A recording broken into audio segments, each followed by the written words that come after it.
have an actual meeting where We'll it's do like, that, and we'll have tea, and we'll have what else? yeah, there should be a certain amount of We need to have something. hospitality, We better not just hospitality. Some wholesome, authentic hospitality. biscuits.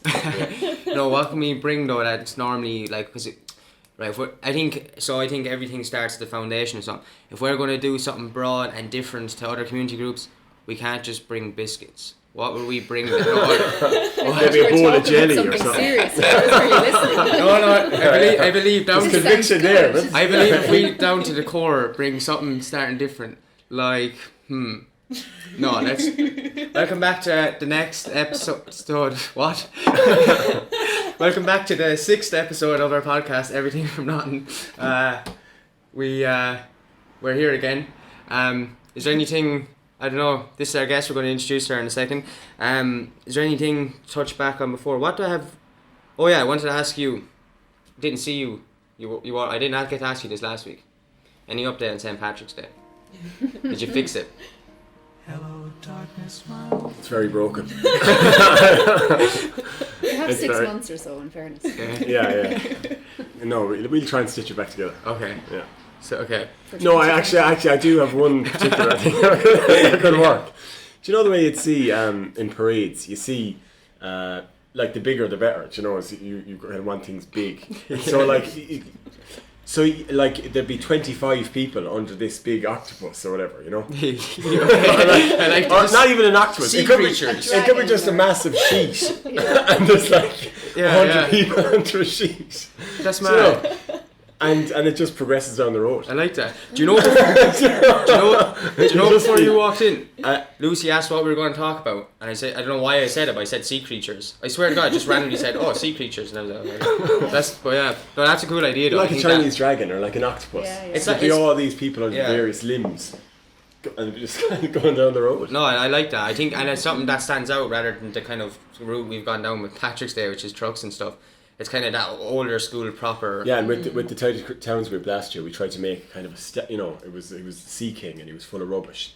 So we tried to make this. You know, there was a good bit of making in it, but even that, the impact was good, but the impact would be even better with something simpler, like 100 people jumping up and down under a sheet. Yeah, I think so. You know, you were like, this is very exciting, you know. It's definitely a good place to start. And some of the crowd could break in and go in under it as well and start jumping. You know? Yeah. Right. I think it's a cool idea. Or I suppose it could be St. Patrick. It could You know, it could be be. St. Patrick's head, and then everyone is in under it. We could build it in our new community space. Yeah, this sprawling, massive hangar. Yeah. I think that'll definitely help mend the broken. Well, we can bring it out. That could be him. He could be back centre stage, Yeah. kind of floating down the street. Or like kind of snakes, like people were like kind of. Or just think maybe if we paved the tarmac and kind of sponge, might be expensive, but if we dig up all the roads and put down a sponge, we can all kind of slither around like snakes. So roll down the road. Can you help me decipher a question Decky asked me in my dream? It's the weirdest thing. Do you know what Bebo is? Bebo. Yeah. As in from... The first Really? the first social Yeah. media thing. Yeah. You know what Bebo Yeah. is? So in my dream, Decky, our friend Decky, asked me, he said, me and you were over there, and there's a few other people, I don't know who are, but I remember me and you, we were in the dream, we were in that space, do you know that car park across from Paddy Powers? Yes. We were there, and out of nowhere we just hear like a car pull in. Me and you look, Decky pulls in, this is all still in a dream, rolls down the window, and he said, do you reckon the earth's soil has gone softer for the insects since Bebo came out?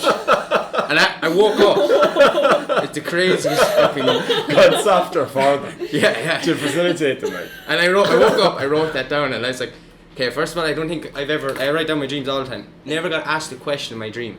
Never got asked a question like that. Especially never dreamt about Bebo before, so I was like, I don't know, I've been puzzled by it. This is a good week ago, like, this was even before the last podcast, but I've just been absolutely... So I kind of needed someone to decipher for me, because I'm pretty good at doing it normally, but that one I'm just like, no, it's not. A weird one. I was kind of thinking, like, do you reckon the earth's side has gone softer for insects since Bebo came out? Is that like...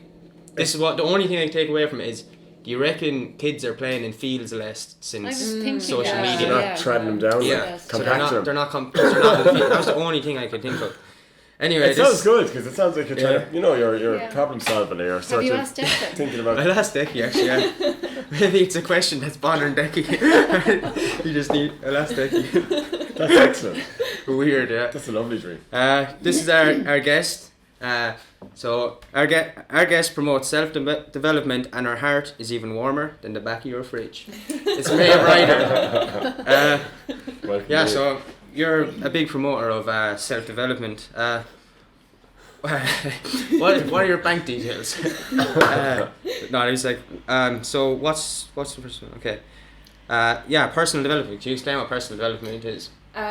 So I think when you're looking at personal development, there's two parts to the word personal development. I think the most important part is personal. So you have to get in order to develop as a person, you have to get really personal with yourself. You have to really get to know who you are outside of conditioning, society, your family, all that kind of stuff, and then you have to develop that self from there. So the first step is always getting into tune with your truth. I'd say the first step is going away. Is it? Do you have to go away Yeah, and be somewhere else? Yeah. Is that? Yeah. Do you know the way you're Just away? get in touch. Or me, I'm away and I'm fucking nervous and shy and then you have to fight your way out of a hole. Yeah. Yeah. That's just Do me. you mean going away in the sense of getting away, going somewhere, or Away from your physically- town, away from your physically kind going of, away. Yeah. kind Yeah. of network of people and Yeah. family and all that. Well, It's strange. They're away in a different place, away different from your country, different environment. town. Yeah. I think yeah, that. I think not for, it doesn't always have to be really long term, but initially to get into your own space is really important. Yeah. Yeah. I guess why it kind of makes sense for getting away from your environment is a sense of because you're probably kind of not feeling, if you're not feeling kind of in a certain place, it's probably because your environment, so it's easier to see why that is from the outside looking in, kind of. Yeah. Why you're saying going away. Or trying to have a broader perspective, it can be too cozy and too Yeah. familiar and just the Yeah. ding dong Yeah. Comfortability, is that a word? when you go somewhere else and then you're an outsider or you're on the margins. I think you Yes, kind of get it more Yeah. when you're back in your old familiar. You know what I Yeah, mean? yeah. No, for sure, I think so. Coming out of your comfort zone. Yeah. Yeah. It's yeah. the kind of going away, only seeing what you have when it's not there, Yeah. weird. Yeah. Yeah. Have you ever seen Maslow's theory? It's like The triangle. needs, is it? yeah. Yeah. And so Was he it? says Sounds weird. it's like a hierarchy. So Of and needs. the bottom is say these are the needs that you need as a human being. Yeah. So then the bottom one, it's like the food pyramid, but just Yeah. with needs. Okay. The bottom one is food, Food, shelter, water. water, and then it moves up along, say, security, safety. Yeah. I can't remember. I probably should. Oh, know I actually all feel the like I've parts. seen this. I can't But the remember. top one then is kind of self-realization and Yeah, so, yeah. is that a thing where you can't really personally develop until your other needs have been met first? Or- I actually think personally that it works the other way around, because I think your emotional needs are actually more important than your food, water, shelter, all that stuff. Because Teal Swan actually says it that if you're a lot of people, if they're in a really bad place, they'll actually sacrifice their basic needs to meet their emotional needs. So if they're in a really bad place, they'll actually they won't eat, they won't sleep, they won't drink water Wow. until they feel better. That is so yeah. So I actually think it's the other way around. Yeah. I That's think- mad, yeah. actually. I get what you're saying. And I was kind of wondering where you're going to go with that. It's how can you help yourself emotionally if you're not eating? But people actually, that's the Yeah. thing. People don't eat Yeah, when they're and some emotionally people sick. will even go to the extent to want to die or whatever. So their basic needs are of no concern to them. Wow, that's I really wonder, is that interesting. hierarchy more, is it kind of provisions, to provide a person stuff, or is there personal needs? I Do you know, suppose it's more that once you've met the bottom part of the hierarchy, you'll automatically start reaching further and further Yes. up the line. What I would say as well though is that early in life, as a baby and a child, the other needs, they're obviously, but they're both just as important. So Yeah. a baby, when a baby is first born and it's feeding from its mother, Yeah. that's how it experiences its mother's love, through the food. Because Okay. all it needs is food. A baby just Yeah, cries yeah. and it just wants food. Yeah, food. yeah. But when it gets fed, that's how it knows It it's meets safe. both needs. So it or- meets both. So for a certain amount of time, both are equally important. Yeah, yeah. But I think as life goes on, the emotional stuff is more important. Yeah. Yeah. Yeah. That's not, I feel because you're going to get sick if you don't eat food. Yeah. You're never going to get and eating unhealthy can make you like mentally sick or whatever. Do you know what I mean? But I don't think you're ever gonna get like mentally sick from if you know you were in the wild and you were trying. Yeah. It's going to be a survival thing. So essentially, it's not.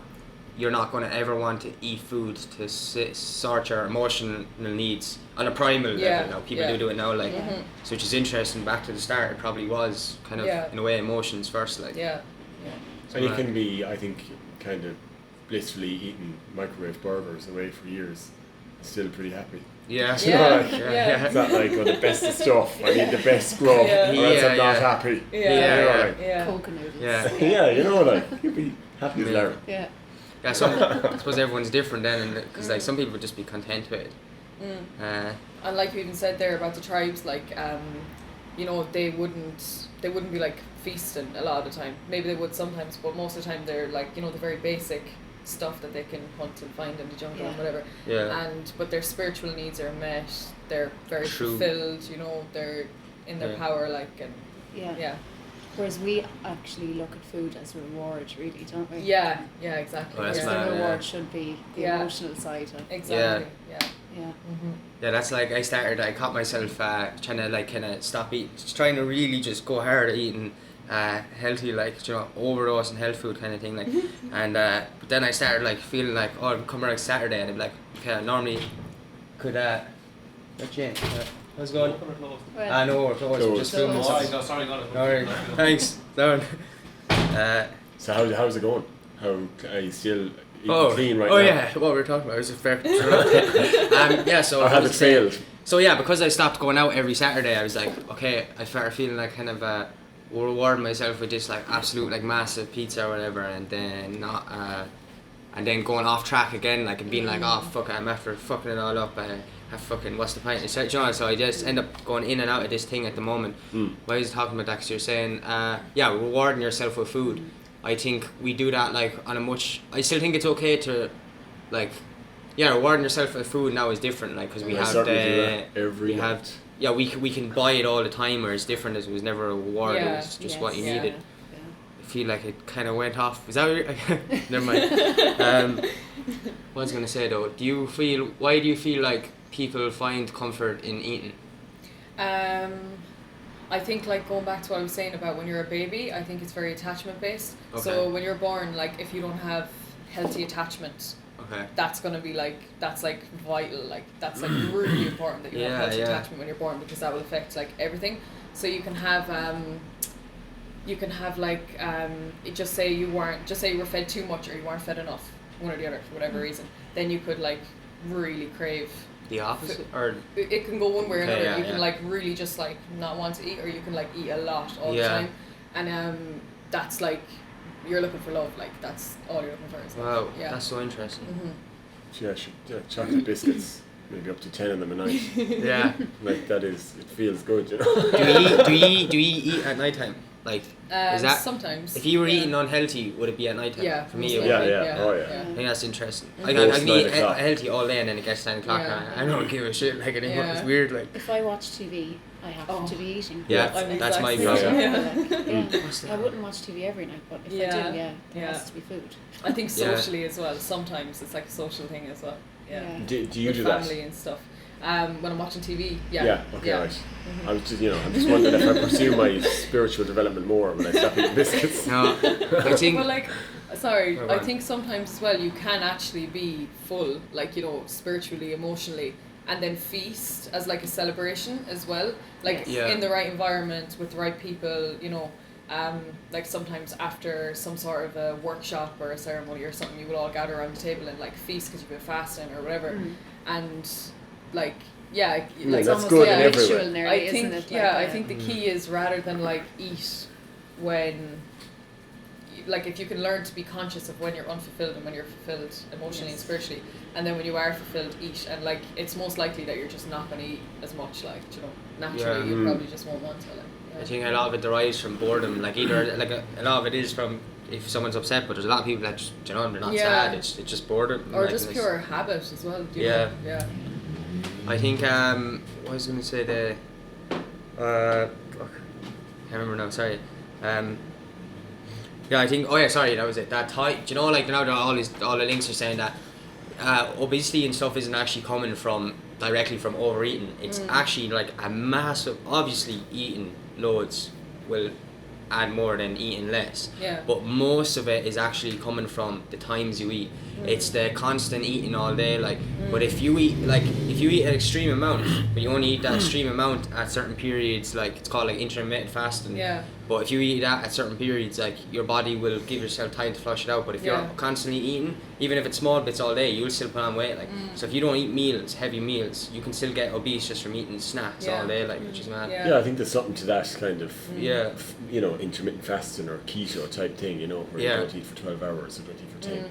Yeah, That sounds makes sense to me, you know, in evolutionary terms or whatever. Yeah. You'd have some food, you'd have no food. Yeah. You'd have some food. It's also our digestive system is when it's activated, it's activated at a higher kind of amount than any other system. Obviously, all our systems are going, but when a digestive system is going, a lot of your body's energy is like focused on that. So if you're even eating like one biscuit, like this whole like system, all your energy is going on starting up the system, even though it's only to digest something small. Like, so it's why, like, you know, eating when you do intermittent fasting and stuff, people say that they start getting more like kind of burst of energy. Right, and you could be exhausted from digesting single biscuits all day. No, you could, like. Jeez, I'm right. Even if you're eating fuck all. Like. You would, and you know the way people say as well, they feel sluggish and they're like, oh, is it the bread with my breakfast, is it the eggs, what doesn't suit my body? But like what you're saying about intermittent fasting, like that would be like my go-to. If my body feels shit, I always go for intermittent fasting because I just feel you've so much more energy. You're like bouncing off the walls till like 4 o'clock, and then you kind of ground yourself with like whatever meal you have then. So, So we're talking about like ripping up the sort of 11s lunchtime, like what? Well, everyone's different. I think there's like you can do it even like a lot. Like, it doesn't have to, like, there's people that do it to the extreme, that kind of, but even if you set yourself, and it's actually easier than you think, I'm not going to say it's easy, it's going to be different for everyone, but, like, people would say, oh, you set, like, some people are setting, like, a 4-hour time frame of when you should eat food, like, or 6 hours, or whatever. Like, I would definitely recommend starting off, like, even kind of focus on 8 hours, which is mad, because you're, like, you're supposed to be asleep 8 hours, but even if you can just get into the habit at first and be like, okay, for 8 hours, so there's at least 8 hours where I don't want to eat food, and you can expand that at your own pace, or you can go for a start 10 hours, 12 hours, whatever. I think 12 hours is probably even kind of loads. I haven't like looked into it. I've looked into it a lot, but not to the extent where I can say what's right or wrong. Like, I think you're not an authority on it. Look, I think with all this shit, what I found is like I'd look up all this stuff on the internet and I'd find all this information, and these same guys saying the same thing, telling me to get up at 4 o'clock in the morning. Do you know what I mean? Like, to be a winner. And then and I get up at 4 o'clock in the morning, I feel horrible. I would feel brutal. But then I'm not saying I'm not shutting down anyone's advice or opinion.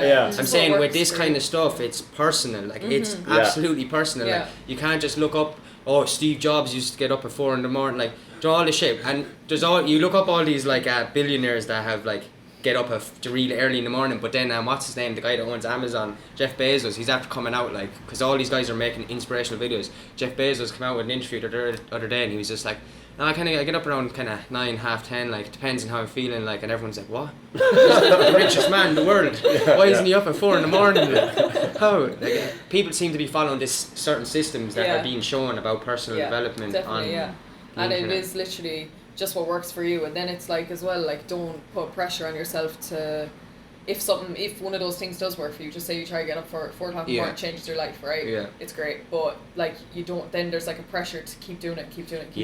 But like you're gonna feel different every single day. Some days it's okay to sleep in, some days you really do need to, get up if that's what you're feeling or whatever. And it's just, it's so personal. Like, it's like different. It's not just different for every person, it's different for like every single day as well. Like for because like life changes, so I suppose you put yourself in a system and then you start feeling horrible. In a system that once worked for you is now working against you, but because you're so comfortable, you might be kind of blind by it. That's interesting, actually. You actually don't see many people talking about that at all, like giving room for movement, like for change, like for flow. It's really important. What time do you get up at? I need the 8 hours, so I feel like I was in a vehicle crash. Like, I think I need 8 hours. So if I was to get up at 4, what time do I need to go to bed? You get to bed 8 o'clock in the evening. That's nice, everyone. Which I find is interesting, because like a lot of these, you have two types of people. A lot of the business influencers or whatever would say get up at 4 and go to bed early, but then you have all the creative types who are like all their creativity is coming at 2 in the morning, they'd be getting up at 4 and they'd never like they even imagine anything. I find I'm naturally meant to be awake at night, but because I have children and a job, I have to like reset myself and do it the other way. And I just don't like it. It's weird. I'm the same. No, I feel like I just need to be awake at 3 in the morning and not asleep. It's like we were saying, it's like the way you use just real life just it is makes you shuffle along there. You know, unless we should start up kind of like a nighttime school for for all the kids whose parents like nighttime. That's the ethos of the school. Your parents like nighttime. I can be the teacher there.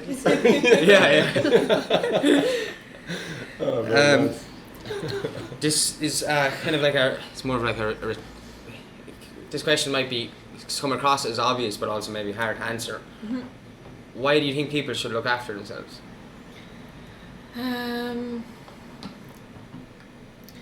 I think actually it's hard to answer. Yeah, I know it sounds so obvious. I asked myself that first. You want to be happier, don't you? Yeah, like I mean, I think just to be on a higher vibration, more connected, like, you know, it's really important. I think if you don't look after yourself, you're just not going to be living to your like fullest potential. You're just not like you'll get sad. Like, you're not in charge of your stuff, so you're just like like just drifting around. I saw a quote recently that said you know, like something about like everybody having depression nowadays, and we were talking about it actually in college today as well, and people were like saying that like, oh, I think it's a trend for people to have mental illness these days, and I was saying, well, I also think like it's more common for people to talk about it nowadays as well if they do have it, whereas once upon a time like nobody talked about it. But I saw a quote recently and it said, oh yeah, you know, everybody suffers, a lot of people suffer depression or whatever, but if you don't wake up early, take care of yourself and eat well, you're just not giving yourself a chance, like, you know, because we're not designed for that, like, you know, we're designed to be moving and connecting and, you know, really connecting is the big one, like, but if you're not on the right vibration, you just can't do that like, fully. I think the answer is actually, for that question, I found it so interesting when I was thinking of the question, is that the answer is actually so obvious, it's just so you can be happier, but the question actually threw me off. I was like, well, why do you think, like, why do people just be happier, so kind of to actually live the life that you could possibly live. But then a lot of people, you know, that get into those states of being sad and not looking after themselves will kind of just get into the fuck it mentality, like, which is interesting. So as you said, getting out of that, start slipping, like, don't you? And it's like, it can be easy. It's kind of easier to kind of fall into that than it's much harder to get out of it. Like, definitely. You have to, like, I think just whether, you know, you have a certain issue or whatever, like, I think just people, like, just as a human being, like, you just do need to have a certain level of self-care, like, you know, it's just so important, like, it's, you just won't be your best self, like. What do you think some of the, now everyone is different, but what do you think are some of the factors that kind of are very mutual with everyone to why people don't have the need to look after themselves in the first place, like, or not even look at, you know, to care for themselves? I think it's low self-worth mostly, and I think not most people, I won't generalize, but I think a lot of people have one like wound in common, and that's like the I'm not enough wound. And if you have that wound, it doesn't make you actually want to be enough, it makes you want to just kind of not do much. And that's the place you'd be coming from if you didn't want to take care of yourself, most likely, like, in my opinion. Is it some like trauma that they've had in the past? Like everybody has traumas, and it could be like, it doesn't even have to be anything like really traumatic, it could just be something so small, but like, you know, children are fragile, and that can affect everybody in a different way. So something that could be like really small for you could like really make you have like low self-esteem for a really long time, and the only thing you need to change it is literally just awareness. Like, when you just cop, oh, I have low self-esteem because this happened and it made me feel this way, that's all you need. Like, I kind of see like slipping, you know, like a wheel spinning in the muck, you know, and it can't grip, it can't go forward, you know. That's really good. That like that, you know, and you're saying like awareness, you know, you're actually saying, fuck, the wheel is slipping, maybe I should get out and give it a push or something, like, you know, and start taking control of stuff, you know, and that's start driving your stuff, and so, like, you get a bit of a grip in it, hopefully. But that's the magic. How do you If you are slipping and you're just fucking slipping badly, like how do you get the fucking grip in the ground? And you know, how do you actually get? I should get up earlier, you know. But you're thinking, oh fuck it. Yeah. That's where the self-awareness comes in as well, then, because you need to be able to notice when you're starting to slip, and then have something that works for you, and that comes with practicing personal development. Over time, you start to know what works for you. You know, when you do start to slip, and that's all about getting to know yourself. You know, and getting to know what you're at, because everybody has core beliefs and core issues, and they're a lot of them would be in common with everybody, but some of them vary from person to person. But most of them would be like, most human beings have and it's not even just because of your family. It could be because like you grew up in a Catholic school, you know, religious conditionings, all these different factors. That like you have a core belief. Maybe I'm not enough. Maybe I can't think of another one, but there is a few common ones. And a lot of people work from that place unconsciously for most of their life. Yeah. It's because the first 7 years of your life, you're like a sponge. Like the first, you like obviously if you're trying to recall your years, if you put section off your life into 7 years, the first 7 years are be the ones that you can recall the least. But yet they're the ones that your whole like system is kind of set up from. So every 7 years, our body actually has, every cell in our body has renewed. So every 7 years you are physically a different person, which is crazy. Like so in the first 7, but except like your kind of mind is the one thing, like what you intake will always be there.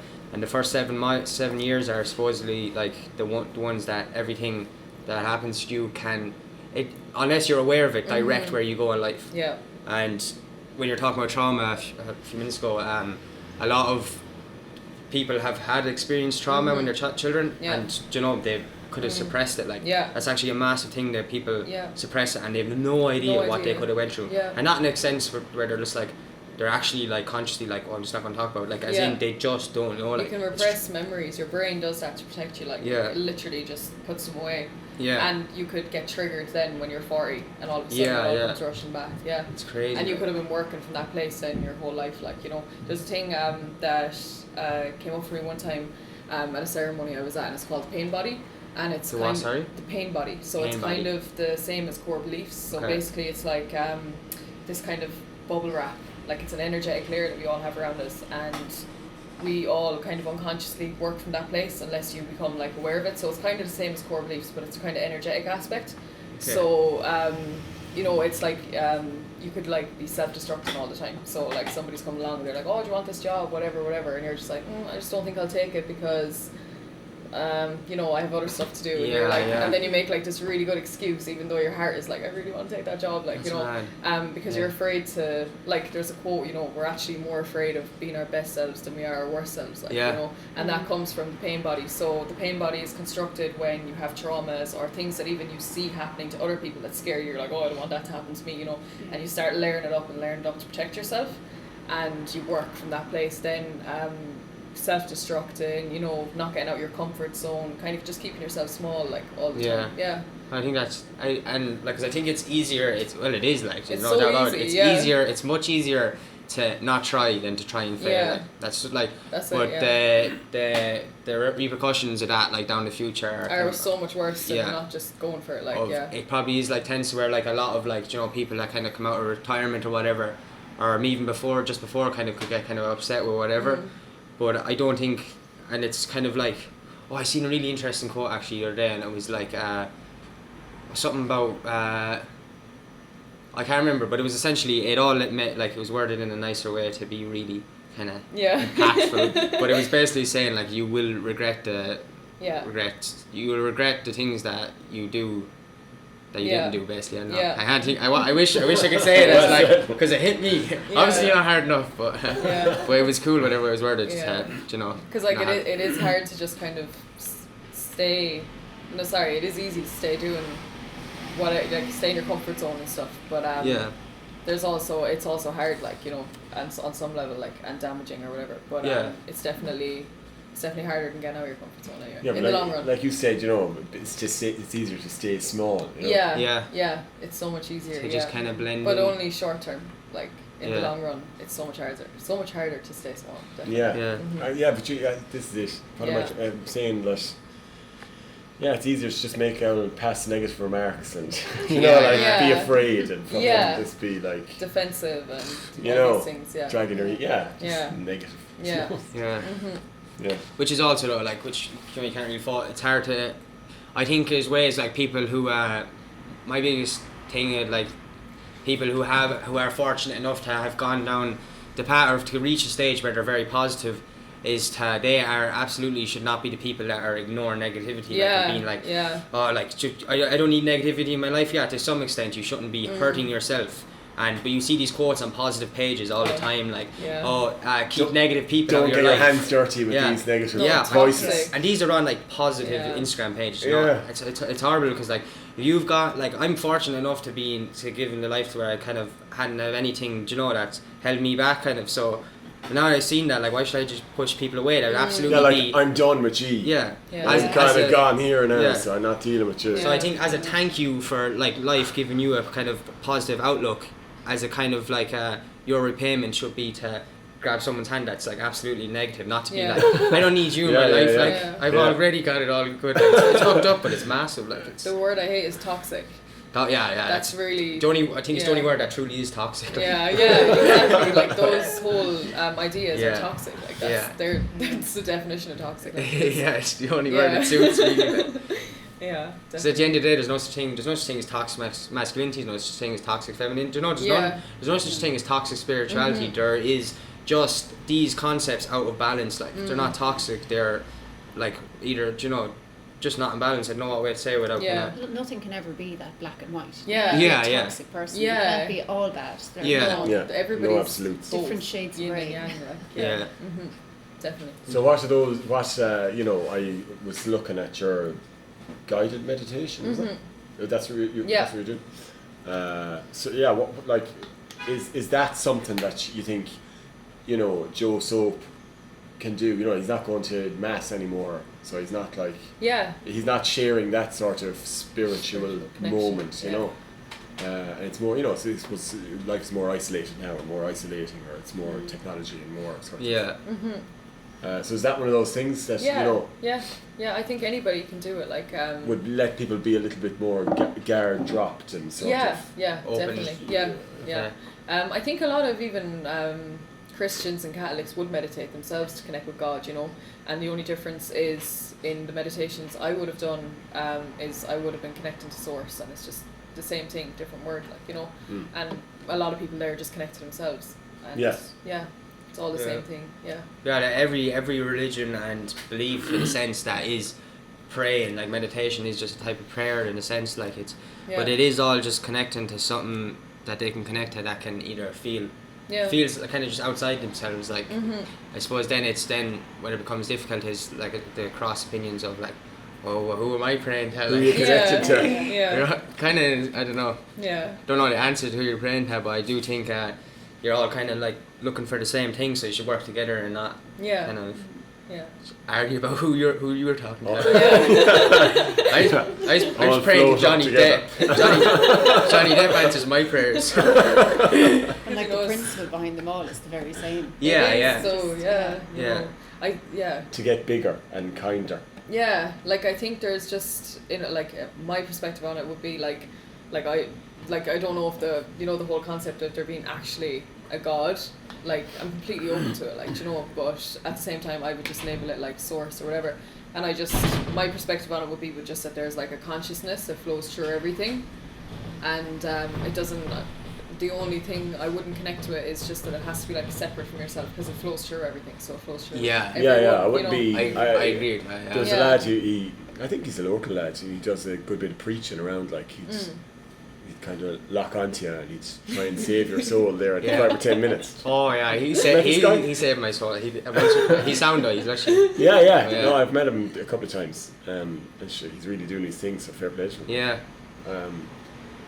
If I was able to walk around the streets doing my thing to that extent, I'd be brilliant. Like I'd be you know what I mean? It's kind of aspirational. And whether like all these beliefs are wrong or not, like the fact that someone believes in something to that extent where they're willing to kind of whether they're willing to go out and get out say, there I've received share this message. Massive, and to be like, I need to pass this on to someone else. That in itself is a powerful thing, whether it's real or not. Like, that's I you do saying, believe putting down the hand, dragging someone richer. Being like Baz was kind of saying, like, if you're lucky enough to receive a message or be positive or whatever, like, you'd be doing the world or life a disservice by not spreading it. Like, it's.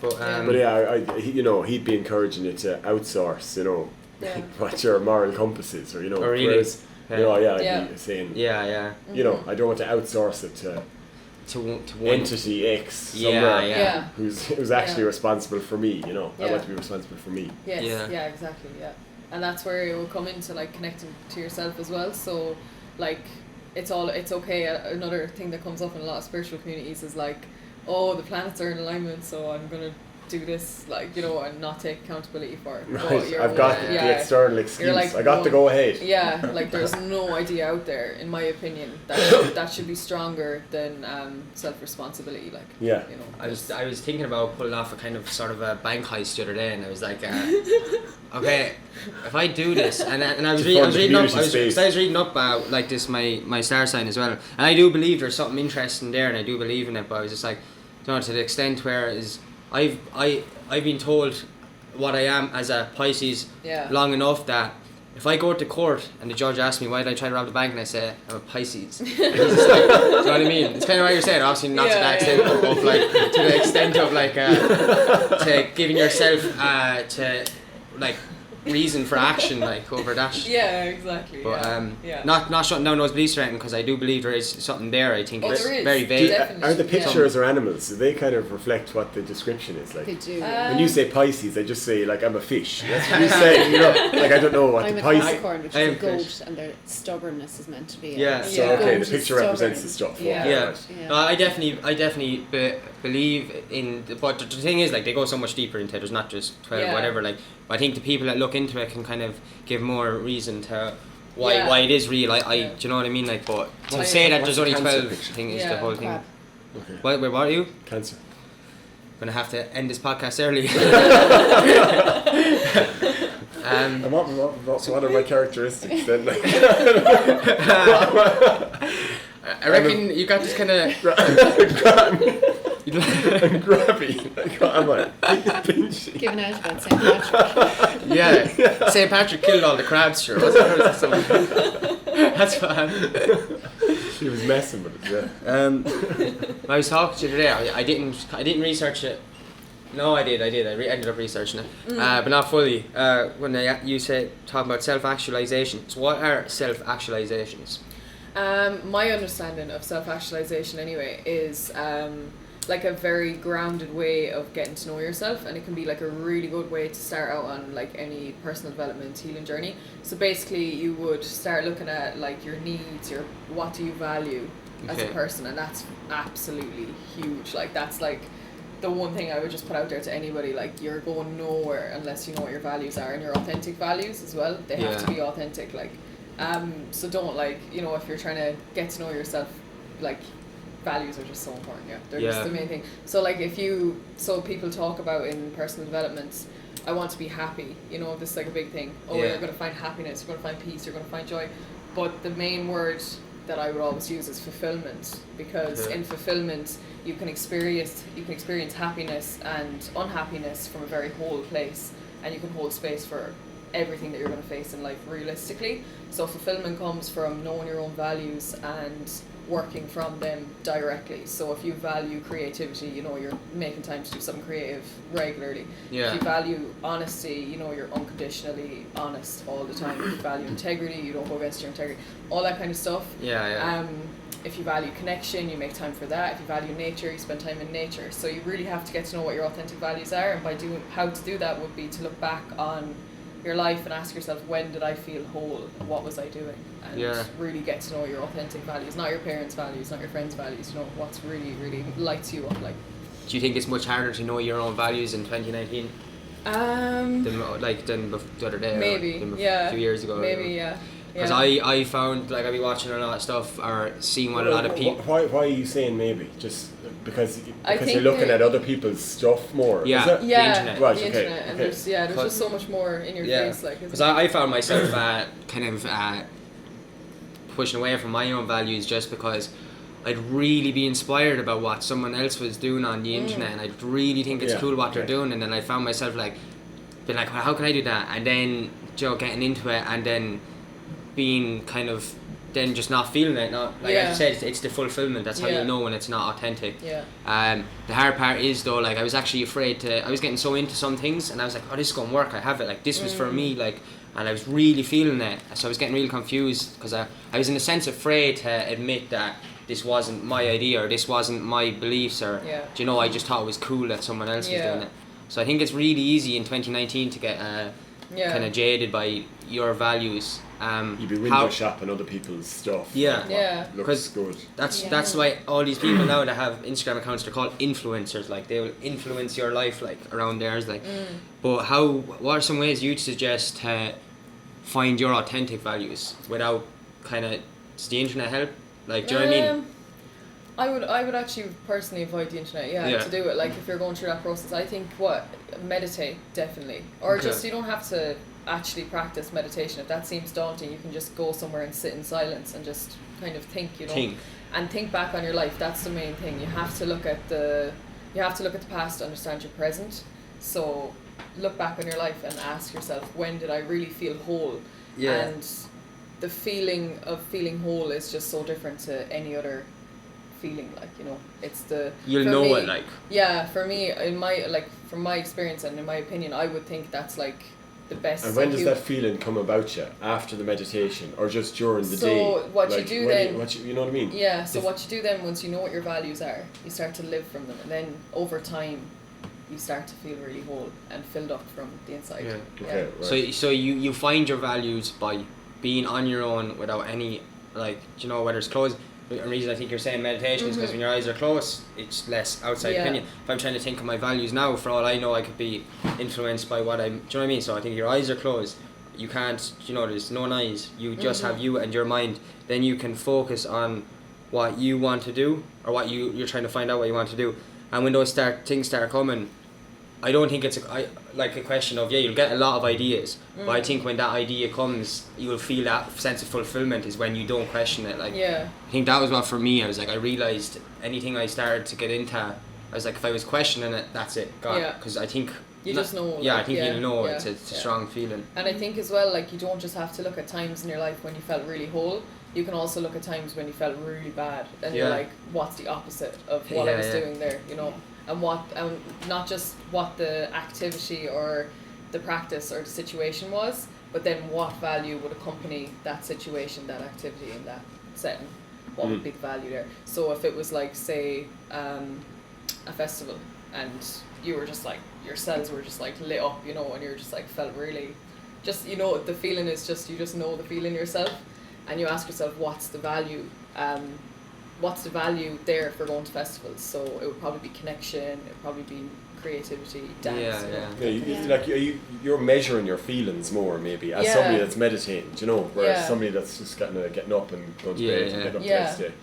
You're not sort of as conscious about it. So if you were to be able to even like starting out identify 3 values, and they don't even have to be things that would accompany like say creativity, you're going to be like creating art every day, but another value could just be like self-responsibility, for example, and you're like, right, where do I need to take responsibility for different things in my life, whatever, and that's going to fulfill you over time as well. So they kind of vary in like in different ways as well, so like different values. But I think if you know your values, it's like an inner guidance system that you'll always have, like, and when something's off, you can always check in and say, am I right with my values? What values have I been neglecting lately, maybe, so like you could be like, just say you value family and you've been spending a lot of time with your family for a very long time, and then you start to feel a bit unfulfilled. You need to kind of ask yourself, what values have I been neglecting? So you mightn't have like picked up a guitar in a while or something. The use of like a mantra or something, is that a thing? When I'm saying it, it sounds like a gimmick. Yeah. So maybe this is it. But like let's say you're angry or frustrated or something, right? Is there something that you could sort of this mantra and you say you do this thing or whatever it is, this routine that brings you back to kind of level pegging and I can be or is that actually? Well, ask yourself what do you really like to do yourself as a person, and then when you feel those negative emotions, do that. So, do you like to walk? But it sounds like you're trying to, like exit negative stuff, but that's necessary, like, hard situations and stuff. You're not sort of trapdoor you get out, like, sounds like cheating. I think that you're not experiencing. You don't just like get uncomfortable and then say your mantra and then disappear. No, I think the key is balance. So feel it for a few minutes, like get in touch with it, ask where it's coming from. Feel it. Like don't be afraid. Like that's the thing with people. They tend to like an emotion comes up and for their whole life. When you're a kid and you start to cry and your parents are like be quiet, or else your teacher puts you in the corner or like all these different things. You're literally taught to just an emotion comes, it's gone. Like shut it down. But so people learn to fear their emotions over time, but it's not going to kill you. Like to sit there for 5 minutes and just experience it. It'll move. That's why we get all these blocks and we start to repress things because we're not letting it move through us. Yes, when you feel it, it moves. I'm so when you don't feel it, I'm really bad. Just like that. Switch off an emotion. And sometimes it's just habit as well. Like and sometimes you might just be like, no, I don't have time for this today. Like you can be really busy or something. But then maybe when you go home in the evening, just like try to just ask yourself what was going on, what was the trigger, that kind of thing. And just what I would say as well though is feel it but don't wallow. Like give it a few minutes to the experience, hold space for it, and then move on. But don't just turn it off. Like what kind of when you're saying mantras as well, what kind of like some, I don't know. What's my reference? I don't know what my reference is. Like some sort of this type of thing or some kind of thing that you just sort of recenter yourself. To use the lingo, but now that I'm actually thinking about it, I think you're actually cheating on life. And you have to be uncomfortable or sad I suppose or people would have angry. Traditionally used prayer in that as well. It's kind of similar, isn't it? Just say a prayer. So a prayer, our self-actualizations, like, so like saying I am. Is that it's actually like a mantra in your head saying I am good, I am happy, I am this kind of thing, which I do think, I know you're saying that about not facing the other side, but I do think they're good. But you get to affirm positive things. Because do you know it's different. Do you know if I say such a statement like you should sit at home for half an hour and say I am a good person, I am a good person. If I said that, it sounds really weird, but there are a massive amount of people that are at home right now can't even be at home without the kind of TV because their brains will actually say, I'm a bad person, with this kind of real anxious thing. This is massive thing in mental health is people like devaluing themselves and not actually. So I don't see anything wrong with, but when you're aware of that kind of thing, I think there's nothing wrong with being the real positive mantras. So there's that balance. I think you have to be aware of the negative side before you jump into it. I think if you come from a place of like being afraid and then jump to these positive things to switch it around, it's different. But I think if you get to kind of in between, then it's okay to do it. I don't know if that makes sense. I've seen the experiments there. You can see them on YouTube with the seeds in the 3 cups. And 1 cup they whisper to the seed every day, you're horrible, shit. And then they have real positive affirmations for one. Then the other is like the control, so they don't do anything. And apparently the one that you say positive things to grows faster. It does, like it. There's an energy behind like everything you say. And I think what you're saying there about positive affirmations is going back to like core beliefs. If people have like really negative core beliefs and all of a sudden they do some personal development work and they go, shit, I deep down think I'm shit, So then the positive affirmations, if you do them over time, you're literally rewiring your conditioning. Like, so if you but then there still is a balance as well. Like you don't want to cover. You're not trying to sweep it under the rug. You're accepting that it's there, and then you're working on it. But also, then you have to balance it with other things like self accountability. You can't just be like, I'm a great person no matter what I do. Like you still have to like check yourself. Because you'd see this the whole time with celebrities and like people having like breakdowns and stuff. It's because of that, because they're on top of the world and they can see nothing else, and then life just hits them and all it is, and it's never anything crazy. They don't even do anything so bad. It's just like they just all out of nowhere they seem to just get grounded like, oh shit, I'm a person that, you know, fucking, I don't know, it's weird. I think when you see both sides, it's more full, like you said, as above so below. So when you know and you're aware of all the negative aspects of you, and they don't even have to be negative aspects. It's like they don't have to be negative aspects of who you were, but they could be negative aspects of who you could be. And when you're aware of them, then it's much easier to know what you don't want to be than what you do want to be. If that makes sense. Like I think as well that's like that would go back to like the values as well. So like I myself would personally value mindfulness and acceptance. So both of them would mean being mindful of all aspects of yourself and accepting all aspects of yourself. So that gets incorporated in your value system as well, that you're always kind of checking yourself, you know, that kind of thing, and just accepting that there is like duality in all of us. Like, I think that's when you'll feel that full feeling. Because I don't think you're going to feel that full by just reading like those kind of those Instagram posts. You know, like, just pages that are just like nothing but positivity, and like you can even see it in some of their eyes, like they just look like they're just like unfortunately going to break down. Like you can see it in them. That it's wafer thin. Yeah, because they're absolutely full, but only half full with like our positive. Yeah, because there's actually nothing more empowering than being like, this is my shadow, you know, and being able to own it. Like there's actually nothing more empowering, because then it's not in control at all, you know. Your heart is in the driver's seat, like. Yeah, I love when Kieran says sad. You know, being sad. I like that. You know, I nearly feel like a child. Sad. Like it's nice. You know what I mean? You're kind of owning it. Like, you're talking about being sad. Yeah. Okay, it's good. I prefer it than like talking about being depressed. You know. Because it's very. I think there's. Are you depressed? Oh, I don't think I'm depressed. You know, are you sad? Depressed. I'm sad. I'm a bit sad. Yeah. I think depression is just repressed sadness anyway. That hasn't been allowed to move. You know? Built up, kind of like. So something interesting that I saw about like addiction and Rat Park. You know, do you know this stuff? There's another kind of theory, I suppose. Is it? That's, you know, the Rat Park that they in the 60s, or what the kind of conventional attitude to addiction stuff is based on the rats in a cage, and they have water and they have drugged water, and they all take the drugged water and they, you know, get sick. But then this next theorist or scientist said, sure, there's nothing in the fucking cage, only water and drug water. Of course they're gonna take Why don't we put in like other like stuff to do and social stuff Rock and boost wheels and various other diversions and food. So it's like they're living full lives, and then there's drug water and just water. Then see what And happens. then almost none of the rats drink the drug water. Yeah. That's because like they just have full lives. That's amazing. Do you know? So okay. So I saw it in a video there, and I thought, this is fucking great. That's class. So it's environmental. You're talking about self-care, Definitely. and you're talking about being responsible for yourself. Yeah.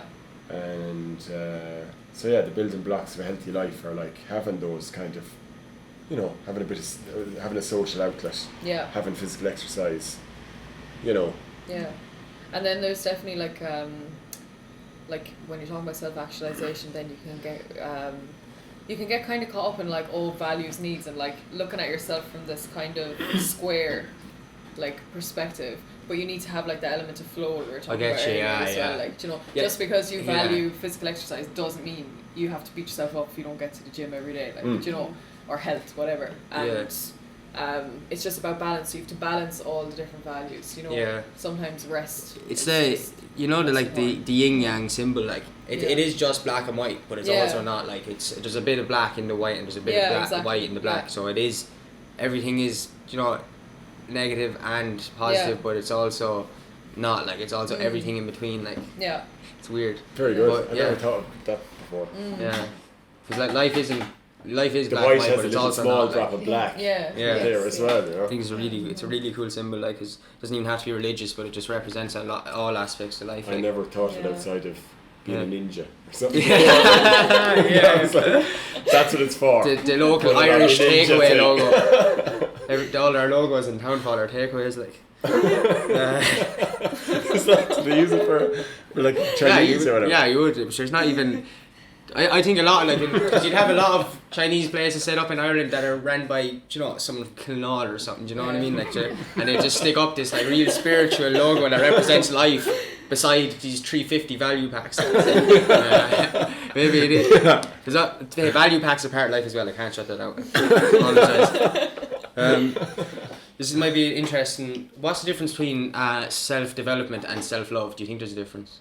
I think personally, I think the goal, I think the spiritual core need of people, and I don't like to generalize, but just from my own experience, what I would believe is that the spiritual core need would just be I actually completely forgot where I was going with that. Would be self-love and authenticity. Yeah, they're the two things. They're the highest vibrations you can be on. Yeah. So I think if you're seeking in any sense, on some level, that's what you're ultimately seeking. I think they're the highest vibrations. Are self-love, connection, and authenticity. Yeah. That you can be on as a being, not just a human being, but just as a being, But I think it's you can reach. I think so. When I was thinking about that question, I was thinking about it. I think you can. I think. Yeah. I think you can reach a point in self-love, unconditional love, whereas I think self-development is, you actually said it earlier, was it's always changing, and we were talking about never to reach this system and then follow that system for the rest of your life, because life changes, you need to move with life, life is malleable, whereas I think self-love is it's where you reach a point of unconditional love where you can love yourself the same way. If you you love your dog or you love your cat without conditions, or your your spouse without any conditions. When you can do that for yourself, I think you've reached a point, and I think when you can reach that point, there's no going back. Yeah. Maybe it's something, I don't know. I think. Or is that a reachable point? Does that sound like a fictional point? That's the thing. I feel could you ever love your dog unconditionally and then one day just wake up and hate it? I don't think so. I think you could with people though that that you love at the time, but not unconditionally. Unconditional love is I do think it is a part you can reach. Okay. I mean, and I haven't reached it, and I haven't. I don't know if I ever will. But I think for unconditional love for yourself, but I think if you do reach it, I do think it's this real, force that may. Yeah. I don't know though. It's just something I was thinking about. I think as well, it goes back to the ebb and flow of life, and I think within the right environments and doing the right work, I think people can reach it, even if it's only for a minute. Yeah. Do you know? But the point is that you've been there. Yeah. So you can integrate that into your. But if you can reach times it when you're not there, and then come back from it, was it ever unconditional? Then? That's what I mean. That's what I mean. I think if you get there, you're there. I just don't know. Whereas personal development, it's a continuous process. You're never going to be. I'm perfect now. Yeah, you're always going to strive for more. I think. Whereas I think you can reach a point where you just love yourself and that's it. Yeah. I think, have you seen the film Interstellar? It's a really cool movie about space and time and spaceships, no? No. You should watch it. But the film blew up, whatever. Christopher Nolan and writers, absolutely one of my favourite films. They the whole thing blew up because it was because there's all these really cool scenes in it where there's wormholes and stuff that's on a scientific level absolutely possible. They worked with NASA and these big companies to create this amazing movie about space and stuff. But the movie was so good that what they've done about space and stuff, that the underlying message kind of really got ignored by people, and the whole movie you'd have to watch to understand it was beautiful. The whole movie basically the message at the end is that love is the only thing that is above time. Is this a recent enough thing? Came out in 2013, I think. It's really good. Matthew McConaughey's in it. But the whole movie basically ends in And what do they do? Just I think I might have seen it. Okay. Oh man, it's an insane movie. Everyone. I'm thinking of aliens and they're communicating through a screen. They're kind of dancing through a screen. No. Kind of. I don't know. It's weird. Maybe that's that. Okay. But basically, there's a couple of good space ones in the last couple of years. Yeah, I'm not sure now. I don't know if it's that one, but there is a kind of scene in it where it could be perceived as that. I don't want to kind of go into too much because I'd rather not give my opinion on it and judge your perspective, because the movie can be perceived in loads of ways. But to me, I think the kind of main message of the movie anyway. Well, anyway, I just think you should watch it because it's interesting. Yeah. No, I don't want to give my. What? Just a big plug for instance. Yeah. Christopher Nolan's new movie's out next month. I think it's the journey. You never reach it or whatever. Yeah. I'm looking forward to reaching a bit further myself. I think every new kind of shift and breakthrough that there is on the journey is enough at that time, like, you know. And like I like, you know, I saying authenticity, like, and self-love, like I'm probably not even 5% there, you know. And like that's from somebody that's, you know, operating in that space. Exactly. You're you know, studying this or practicing this. And like, do you feel like you've journey to go? Oh yeah, never, like I through finding new ways, like, or what? Do you probably know loads of ways now. Yeah, like I think that's just what makes life interesting though. Like I think it kind of, like, getting there would kind of just be anticlimax. Yeah. You know? Well, I think the word development is probably like the least stagnant word there is. Like, yeah. Could the word ever become like, you know, development is like, you know, it's not a word that you can imagine ever stopping, and like it doesn't kind of, so like I don't think you can reach a point, and it would be anticlimactic, as you said, when you think, because you've experienced all this cool shit, you're like, whoa, like life's starting to get powerful and stuff, and you're like, you're just waiting for it to get even better the next day. And I think that's like the kind of trap of some spiritual paths, is like you're always chasing this next enlightenment, or to see this new God, or you know, and like if you meet most people who are on this path, and they could be like 40, and they could seem like, oh my God, how are you doing that, like, you know, but they'll stay, like, most of them will say, I'm nowhere near there, like, you know. A work in progress. Do you think some people are naturally more like curious or driven to be continuously trying to better themselves, or do you think everyone is born the same and people just experience blocks? That's interesting. Is it genetics or is it experience based? I think it's experience based personally. I also think, like, when you're talking about genetics, it can be ancestral, but not genetic in the sense, like in a medical sense, but in a spiritual and energetic ancestral sense, it can be, things can be passed on. But I think most people at their core want to be full and, like, you know, connected.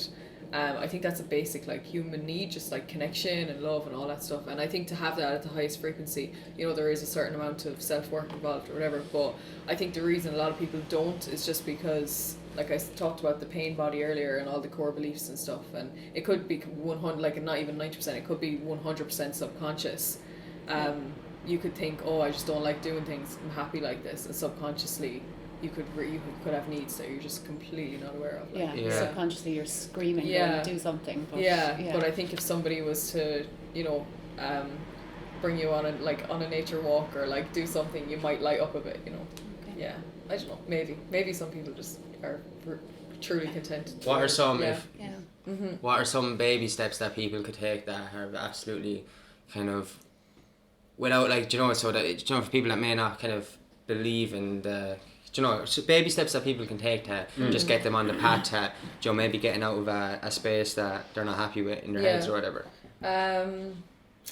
I think definitely self-actualization, like that would be like the main thing, and there's nothing spiritual involved there, you know. So you're talking about what are the values, that get to know yourself, like that's the biggest thing. You're going nowhere unless you know who you are, because only your truth knows where you actually want to go. Like, is it like making a blueprint of yourself? Exactly. That's exactly it. You're the architect. I've seen that quote before. You're the architect of your own mind. Like, it's really interesting.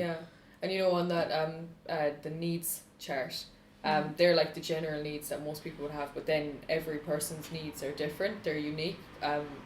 Like in relation to, like, your upbringing and stuff, because certain needs would have got neglected. Certain needs would have got overmet. So you need to look at your own self and decide, like, and, you know, meet your own needs and know your own values, all that kind of stuff, and just work from there. The biggest thing, I think, is just knowing your values and just working from there. And you will start to see differences. And then, you know, that's kind of theoretically and sort of looking at it from that side, but then, you know, make some kind of conscious or physical, practical, you know, steps, or start to do things for yourself. Those basic. I think I think basics, like the things, I think for those who are very, like, you know, deep down the path of maybe, you know, not fully seeing their values yet or that, but is to make your bed every morning, like, or to brush your teeth, like, this is it. That's what I'm on about. To kind of to drag yourself to kind of say, oh fuck, okay, maybe I can't. Ritual is really important, I think, to human beings, isn't it? Like, it's kind of within us that we need ritual. We do need to be, like, as you're saying, like, part of separate systems on a personal level, but even, like, as a community, part of kind of a system. But one that's always developing, and like, you know, a system is just kind of another way to talk about like rituals. Like it is a ritual or system. It's always been part of like kind of always being in sync, like, because if you know a system, everything's blah blah blah, like, you know. So yeah, small rituals, things good way to word that. It sounds like a strong word, but it is what it is. Yeah. Well, Like, if you're feeling a bit down, just kind of sacrifice like your family members. I 2 statements to make. These are 2 I learned myself when attempting 2 things that can be perceived as very kind of obvious ways to go down the path, which is 2 things I learned, and is that the goal of meditation is not to silence the mind, and that the goal of yoga is not to fit in air vents. But why do you think people would why people that are attempting meditation, they're looking to attempt it because their mind is always chattering, or they want to kind of, but I think it's a myth that meditation is to silence your mind. Yeah, like I have most certainly never had a silent mind anyway, even in meditation. Like, but the goal is to observe your thoughts. So it's to get into a position where you're watching things go by. Most of us, like, we have this chatter going on, and we act, like, it could be going on for years, not even all day, and then one day we're like, what's going on here? Like, you know, did you see, was it Christine Fanning posted a video into St. Patricks the other day about she was trying to have she was on this cleanse, she was trying to have a conversation with her husband, and there was like chips on the counter, and she was just thinking about these chips subconsciously, and she kind of zoned out of conversation, and she realised, and she was like, admitted it to her husband, she was like, do you know what, I actually wasn't listening at all. She was like, I was just thinking about those chips or whatever. But that would actually but there's like an aspect of the mind, there's like the id and then the superego, so they stand on both sides of the ego. So then the ego's job is to like deal with the world, focus on stuff, hold conversations, whatever. Then you have the id is like the part of you that's like, I want, fill the void.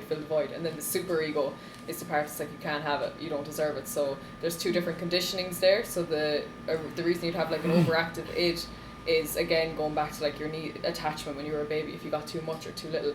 And then like religious conditioning and strict parenting could be like for an overactive superego. But these 2 are like always chattering subconsciously, to some level. It doesn't have to be massive for everybody, but just to some extent they're always there. Are they arguing like? It's almost like, you know, the angel and the devil scenario, actually, like, and to some extent that's always happening, and that's just the mind, that's just how it works, like, you know. But it's like, so when you do a session of meditation, it's so intangible. Like, when you finish it, you can't say, that was great, now, you know, there's no kind of like, how would you get on, you know, like, there's no measurement. It's just saw my thoughts. I suppose I think it's the intentions you go in with, like. But like, you know, if you're going in to get somewhere, to solve, you know, something, it's not measurable, is it? Like, it's just sort of giving yourself a chance to look at your own thoughts. Exactly. I think that makes sense. It's pure. So what do people even say when they stand up? And, like, you know, I just did something there that I can't share with you at all. Like, or that I can't, you know, we were in proximity to each other there for an hour, but we were completely disconnected. What do you even say? 5. Do you know, like, what do people say? I think you need to go and try it. I think they can come out with but like, that's the thing, like, you can go in there looking for an answer, like, you're not gonna get one, but like, I think it's about like giving the devil and the angel, like, kind of putting them in the room and being like, you're going to talk now and you're going to get on, like, and being like, you're not going to go anywhere, because they're all like, all day you're walking around and whatever, these 2 things are saying 2 different things at once, like, but when you stop and you're in the space, like, it's like, and you're not talking to either of them. When you don't talk to either of them, they're going to want to talk to each other and maybe work shit out, like, cause but if you're talking to both of them constantly, maybe it's kind of like, that's the whole point. It's just like to not, because like, our mind is always telling us stories, and a story doesn't have to be like something with a beginning and an end. It can just be, it can just be conversation, you know, chat or whatever, stories. And the whole point of meditation is just to stop like getting involved and trying to being dragged read around the story, trying to follow the story, you know, just kind of let the story happen. Take a break. When I've done it, I found, do you know, if you're in like Google Chrome and you have about 40 different tabs open, that's what your mind is like going yeah, in. yeah. And then when you come out, you're back down to just one tab. That's right. Yeah. Grand. That's actually a really good way of explaining explaining it. Yeah. That's actually a really good way. Just closes off all the others. Yeah. Yeah. Here we go. Let's go through these. I'll just go through Clear out with the camera. real quick some questions. Yeah. Who invented the high visibility vest? I actually feel like you told me this. I Oh my god, you did! He's Whoa, I testing actually you now remember. to see do you listen There was to a him. guy, maybe it was somebody else, I don't know. There was a guy, what was it? In Germany. Was it? Ah. No. I actually didn't know I told you this. So And he got hit. Was he got hit? yeah, no, hit he was by a a car? guy from India that was going to work and yeah. got hit by a car. Okay. I actually didn't think you know that. This is a different question. It's okay. It's like fucking. This is more intense. It's definitely. I'm very bad at structuring this. Why do you think a lot of people find it hard to look in the mirror? I think again, it's like there's an aspect there of like just getting comfortable with yourself, and I think that's like. I think the more you practice self-love, the more comfortable you get with that kind of stuff because. It can nearly be used as a measurement. Yeah. Looking in the mirror, it's weird. Yeah, but I think if you're not like in tune with like your authentic self, you're almost disassociated from yourself as a person, like as in like you know what disassociation is. So you're like zoned out, but on some level you're kind of just not there, like in your body, in yourself, because your truth isn't there.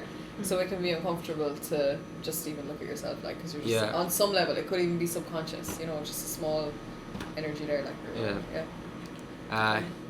No, it is. Eat fruit. Yeah. Okay. Yeah. That's the end of this week's podcast. There was a weird thing probably happened. Our editor probably put in something. I don't know why. What do you think our editor is going to put in for that space where there was no camera? I want to see somebody cooking spaghetti. Yeah, I was about to say it. That just sounds Maybe great. some footage from St. Patrick's Tipperary. Yeah. Hello, darkness, my old friend. They ask you how you are, and you just have to say that you're fine when you're not really fine, but you just can't get into it because they would never 260 understand. vehicles representing 115 exhibits. The brilliant and gaily coloured floats represent almost every aspect of our life. 100 people on the street. So we're doing Oktoberfest on the 18th of October. There's tickets in carry out. They're €10 and it's in aid of North Tipperary Hospice. The event itself starts at 8 p.m. on the 18th of October and it's in Millay's pub. That is everything else for Actually, I was this going week's to ask you episode. what time it started because I was trying to suss it out in the yoke. So Yeah. Thank you. 8 p.m. No bother, John. That's some. Thanks for coming on as well. Thanks It's for having very me. insightful. Yeah, it's you. very interesting. Very Yeah. deep. Yeah. Thank you. And we're going to go deeper. See you next week. Excellent. That's great. The fuck is. So who's doing it in town now if you're not doing it?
this is kind of like it's more of like this question might be come across as obvious, but also maybe hard to answer. Mm-hmm. Why do you think people should look after themselves?